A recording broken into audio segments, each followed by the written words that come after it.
Hi, I'm Ruchi, and today I'm going to give you my outlook on NAP 2020.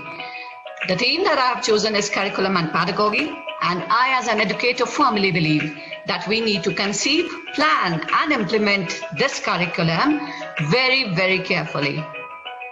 Now, friends, what is curriculum and pedagogy? Curriculum is just a syllabus, and pedagogy are the teaching styles. And both of them, mind you, they are interdependent. We have earlier also education policies which focused only on literacy and as in how they practice reading and writing. So why do we need a curriculum shift? To fit in the changing times, that's right. When we ask a child to read a book, we definitely don't want him to read a Facebook.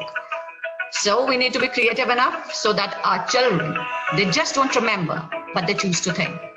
Education is going a paradigm shift. So we can't lag behind. And I feel it's not fair enough to supply the same content to every learner. The learner is very smart. They just don't want to listen and understand anything which does not exist on earth. They want to measure everything around. And for that, our curriculum mapping needs to be very, very strong so that we have high impact. Now, these are a few of the ways which all teachers can use up at their levels in their classrooms. I feel, friends, today's policy is very holistic. It's helping the learners to deal with real life situations. Our teaching strategies need planning, rather replanning, so that we hit every domain of the brain. Every learner is different with a different learning style. So this used to be our way of teaching, which needs a change now. It's more of them in the classroom and less of us. And it's a two-way learning that's going on in the classroom. So friends, kids, they have started exploring. Now, when they explore, they want to explore everything that is all around. So what as teacher I can do to inculcate my learning into it?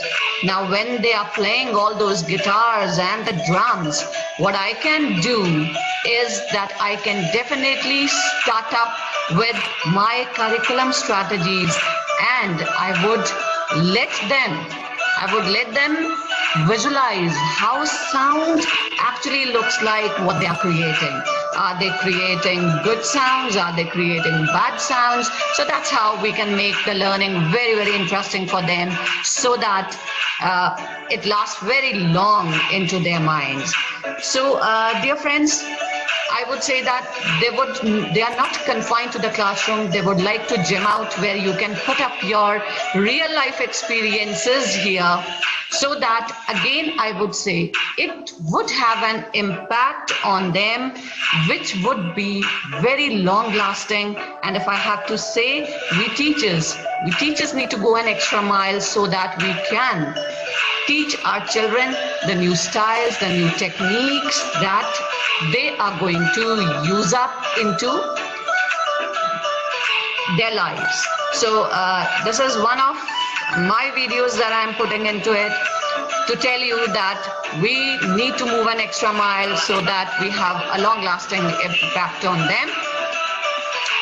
And if I would say that there are new techniques that are there in the market for having this experiential learning, it won't be incorrect. So these are few which I am making use in my classroom, which you can also incorporate. So friends, I would say in the end that it would be a collaborated and integrated effort, meaning thereby the art teacher, the dance teacher, the sports teacher all need to put their heads together to get the best out of our children. And in the end, I would like to say that let's be a part of the change we wish to see. Thank you for having me.